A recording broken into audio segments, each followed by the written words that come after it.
வணக்கம் மகளே, நான் உங்கள் நசீர் பேசுறேன். இன்னைக்கு நம்ம எதை பத்தி பேச போறோம்னா, இஸ்ரேல் அண்ட் யூஎஸோட வாரத்தை நம்ம பேச போறோம். இஸ்ரேல் யூஎஸ் சேர்ந்து ஈரான் மேல அட்டாக் பண்ணியிருக்காங்க. இந்த அட்டாக் அப்படிங்கிறது பிப்ரவரி 28ஆம் தேதி நடக்குது.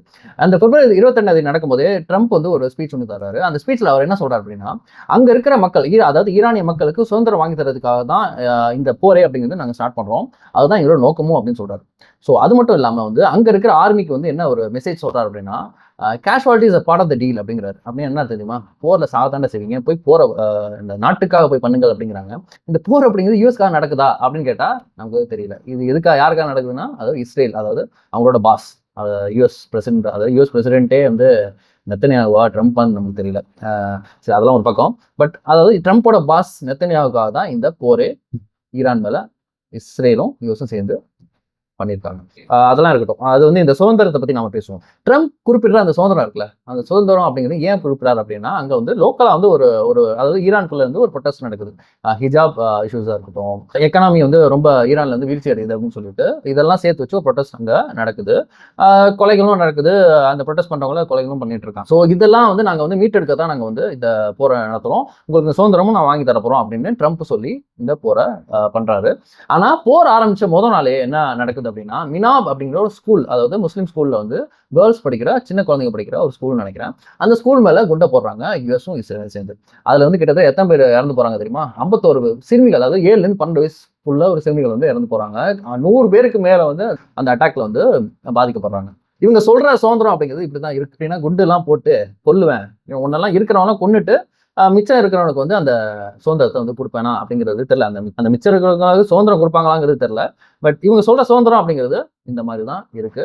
இவங்களை நம்பி தான் வந்து இந்த ஈரானிய மக்கள் வந்து இவங்க கூட சேர்ந்து இந்த போராட்டத்துல இவங்க குண்டை போட்டோன்னே என்ன ஆச்சு அப்படின்னா, இந்த போராட்ட குழுக்கள்லாம் சேர்ந்து யூஎஸ் பக்கம் நிற்பாங்கன்னு இவங்க நினைச்சாங்க. இவங்க போட்ட தப்பு கணக்காக தான் அங்க இருக்கிற போராட்ட குழுக்கெல்லாம் என்ன சொல்லிடுச்சு அப்படின்னா, இது எங்களோட பிரச்சனை, இங்க இங்க இருக்கிற இன்டர்னல் இஷ்யூஸ் வந்து நாங்க பாத்துக்கிறோம், இங்க மூக்கு நெலுக்க நீ யாருடா அப்படின்ட்டு அங்க இருக்கிற போராட்ட குழுக்கம் போன முறை இஸ்ரேல் அட்டாக் பண்ணப்பையும் அதே தான் நடந்துச்சு. ஆக்சுவலா தே பேக், ஈவன் தோ லைக் அவங்களுக்கு நிறைய கான்ஃபிளிக்ஸ் இருந்தாலுமே அங்க இருக்க கரண்ட் ரெஜிமை அந்த போர்ல பேக் பண்ணிட்டாங்க. அதே மாதிரி தான் இப்பவும் வந்து எங்களோட இராணுவ, எங்க நாட்டோட இராணுவ நீங்க மூக்கு நுழைக்காதீங்கன்னு சொல்லிட்டு அங்க இருக்கிற கரண்ட் ரெஜிமுக்கு வந்து பேக் பண்ணியிருக்காங்க இப்போதைக்கு. அதாவது இந்த போர் நடக்கிறதுல வந்து நாங்க யூஎஸ் அண்ட் இஸ்ரேலுக்கு சப்போர்ட் இல்லை அப்படிங்கிறத வந்து தெளிவா சொல்லியிருக்காங்க. அது மட்டும் இல்லாம அடுத்து நம்ம என்ன பார்த்தோம் அப்படின்னா, இந்த விஷயத்துல இந்த போரை நடக்கிறதுக்கு முன்னாடி 2 days முன்னாடி தான் ஜெனீவால வந்து ஒரு பீஸ் டாக் நடக்குது பிட்வீன் யுஎஸ்ஏ அண்ட் ஈரான். அந்த ஐஏயும் அந்த இந்த இதுல கலந்துக்குதுன்னு நினைக்கிறேன். ஓமன் வந்து இதை மீடியேட் பண்ணுது. ஜெனீவால இது நடக்குது. அந்த பீஸ் டாக்ஸ் நல்லா தான் போயிட்டு இருக்கு, எந்த பிரச்சனையும் இல்லை அப்படின்னு தான் 2 நாள் யூஎஸும் சொல்லுது, ஈரானும் சொல்லுது. ஆனா அது சொல்லி ஒரு நாள் 2 நாள்லயே வந்து இந்த அட்டாக் அப்படிங்கிறது வந்து நடக்குது. ஸோ இது யார் சொல்லி நடக்குது அப்படின்னு நம்ம பார்த்தோம் அப்படின்னா, இந்த பீஸ் டாக்னாலே இந்த நெத்தனியாவுக்கு பிடிக்காதுங்க. அது எப்படி எனக்கு எதிரி நான் நினைக்கிற ஒரு நாட்டை வந்து நீ எப்படி பீஸ் டாக் நடத்தலாம் அப்படின்ட்டு அந்த பீஸ் டாக் ஆரம்பிச்சப்பவே வந்து ட்ரம்ப் கிட்ட போயிட்டு இது வந்து முறையிட்டு, அங்க பீஸ் டாக் நடக்கிறப்ப இங்க ஒரு ட்ரம்ப் அண்ட் நெத்தன்யாகு மீட்டிங் போயிட்டே இருக்கு. அதாவது யூஎஸ் பிரசிடென்ட் ஆஃப் நெத்தன்யாகு என்ன சொல்றாருன்னா ட்ரம்ப் கிட்ட, இந்த பீஸ் டாக்லாம் வேணாப்பா, அவங்க கிட்ட ஒரு ஆயுதங்கள் இருக்கு, அதாவது பயங்கர ஆயுதங்கள் இருக்கு, நியூக்ளியர் வெப்பன்ஸ் இருக்கு, அதனால வந்து நீங்க போரை ஸ்டார்ட் பண்ணுங்க, போர் பண்ணி ஆகணும், அவங்களை வந்து இது பண்ணி ஆகணும், காலி பண்ணி ஆகணுங்கிறாரு. ஆனா ஐஏஏ என்ன சொல்லுது, அவங்க கிட்ட வெப்பன்ஸே, நியூக்ளியர் வெப்பன்ஸே இல்லை அப்படின்னு சொல்லுது.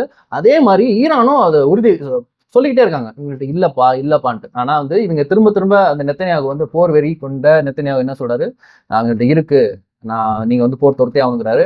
அதே மாதிரி இவன் பேச்சை கேட்டு ஒரு பப்பட் பிரசிடென்ட், அதாவது ட்ரம்ப் நெத்தன்யாகு என்ன சொன்னாலும் கேட்கிற ஒரு பிரசிடென்ட் என்ன சொல்றாரு, இவ வந்து இந்த போரை ஸ்டார்ட் பண்ணி விடுறாரு. நெத்தன்யாகு பொறுத்த வரையும் he wants to take full control of Middle East. ஆக்சுவலா அது வந்து ஈரான் கிட்ட இருந்து தான் ஸ்டார்ட் பண்ணணும்னு நினைக்கிறேன். ஏன்னா மற்ற கண்ட்ரீஸ் கிட்ட எல்லாம் ஓரளவுக்கு ஒரு சுமூகமான உறவு தான் இருந்துட்டு இருக்கு. ஆனா ஈரான் வந்து எப்பவுமே இது இஸ்ரேலுக்கு ஒரு குடைச்சலாவும் இருந்துட்டு இருக்கு. அது வந்து இந்த நெத்தன்யாகுல பொறுத்துக்கவே முடியல. ஏன்னா ஈரானும் ஒரு காலத்துல ஒரு சுமூகமான உறவுல தான் இஸ்ரேல் கூட இருந்திருக்கு. அது வந்து என்னன்னா, அது ரெவல்யூஷன்லாம் நடந்து அந்த கவர்மெண்ட்டை மாற்றி அது ஒரு பப்பர் கவர்மெண்ட், யூஎஸோட ஒரு பப்பர் கவர்மெண்ட் நடந்துச்சு. அந்த ஆயில் ரிசோர்ஸை யூஸ் பண்ணிட்டு இருந்தாங்க. ஸோ இப்போ வந்து அதெல்லாம் போனதுக்கப்புறம் இவங்க வந்து கொஞ்சம் அந்த ரெவல்யூஷன் நடந்ததுக்கப்புறம் இந்த கவர்மெண்ட் வந்து இஸ்ரேலுக்கு வந்து அடங்க மாட்டேங்குதுன்னு சொல்லிட்டு இது ரொம்ப காலமாக ஒரு கான்ஃபிளிக்ட் நடந்துட்டு இருக்கு. அந்த கான்ஃபிளிக்டோட எண்டு தான் நம்ம பார்த்துட்டு இருக்கோம்னு நினைக்கிறேன். ஸோ இந்த மிடில் ஈஸ்ட் கண்ட்ரோல் பண்ணணும் ஒரு விஷயத்துல வந்து நெத்தன்யாகு வந்து யூஎஸ் இந்த வாருக்குள்ள இழுத்து விட்டாரு.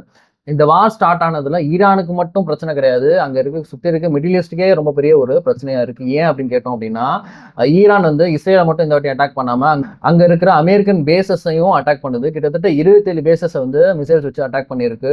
Kuwait, Bahrain, Qatar, Dubai, Abu Dhabi அப்படின்ட்டு எல்லா பேசஸையும் வந்து ஈரான் வந்து இப்போ அட்டாக் பண்ணிட்டு இருக்கு. அங்க ஒரு ஒரு அமைதியை குலைக்கிற நிலைமையை தான் நம்ம இப்போ பார்த்துட்டு இருக்கோம். நிறைய வீடியோஸ்லாம் வந்துட்டு இருக்கு. நம்ம இந்தியாவிலேருந்து நிறைய பேர் மிடில் ஈஸ்ட்ல போய் வேலை பார்த்துட்டு இருக்காங்க.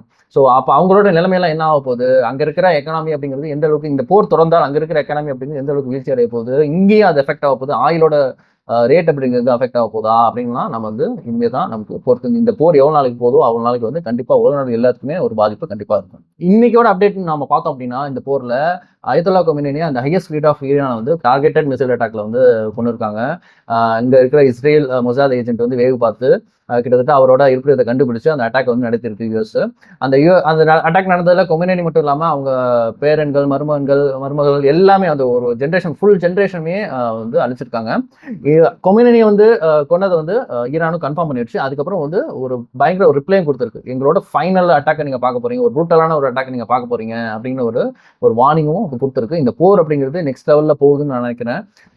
இந்த வார் அப்படிங்கிறது நெக்ஸ்ட் லெவல் போற பட்சத்துல ஈரானோட ஃபைனல் கார்ட்ஸ் என்னென்னலாம் இருக்கும் அப்படின்னு நம்ம பார்த்துடலாம். இப்ப இருக்கிற one of the final cards அப்படின்னா பாலிஸ்டிக் மிசைல்ஸ் தான்.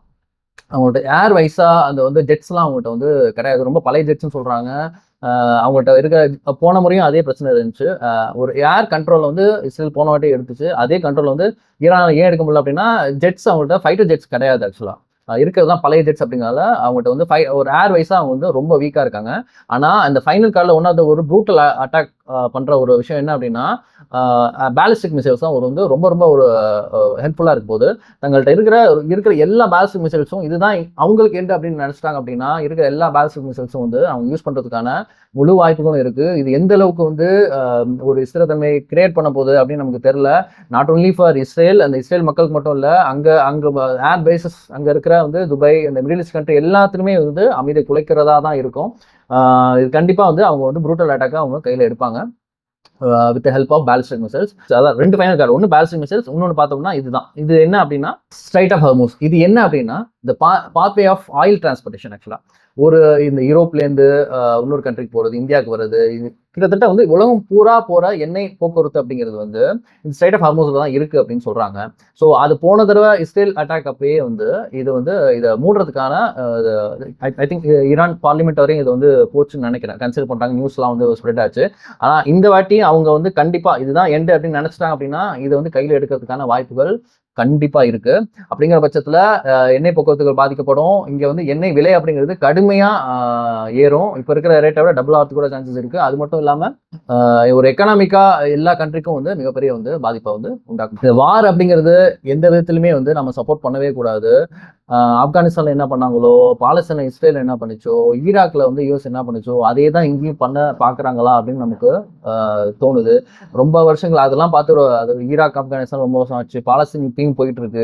அந்த வீடியோஸ்லாம் நம்ம பார்க்கும்போது நமக்கே வந்து மனசு உறுத்தும். நம்ம வந்து ஒரு நல்ல நிலைமையில நம்ம உட்காந்து இங்க வீடியோ கூட போட்டுட்டு இருக்கோம், பேசிட்டு இருக்கோம்.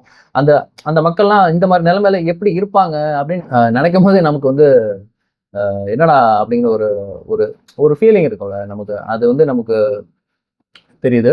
ஸோ எப்படி சொல்றதுன்னு தெரியல. ஒரு வார் அப்படிங்கிறது கண்டிப்பா கூடாது.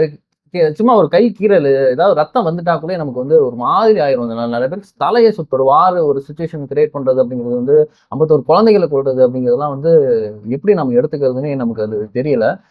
கண்டிப்பா அந்த வார் அப்படிங்கிறது ஸ்டாப் ஆகணும். எல்லாருமே வந்து ஒரு பீஸ்ஃபுல்லான ஒரு லைஃப் வாழணும் அப்படிங்கிறது தான்.